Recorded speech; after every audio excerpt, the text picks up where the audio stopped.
اگر آپ کو لگتا ہے کہ سچ کو دفن کیا جا سکتا ہے تو یہ کہانی آخر تک ضرور دیکھیے گا۔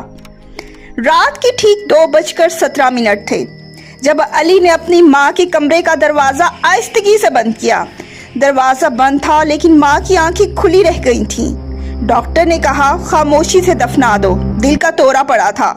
محلے والوں نے کہا اللہ بخشے بہت اچھی عورت تھی، لیکن علی کے ہاتھ کانپ رہے تھے کیونکہ وہ جانتا تھا کہ ماں نے مرنے سے پہلے کیا دیکھا تھا۔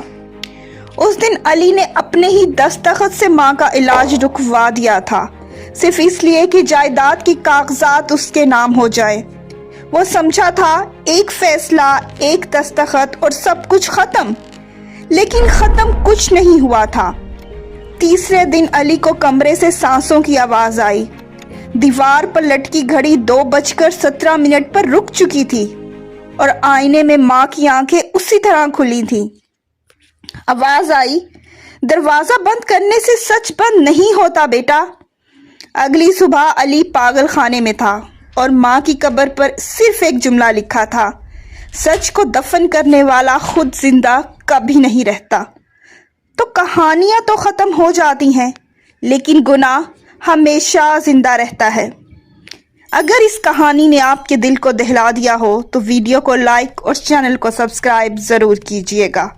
آپ سب کو اللہ کی پناہ۔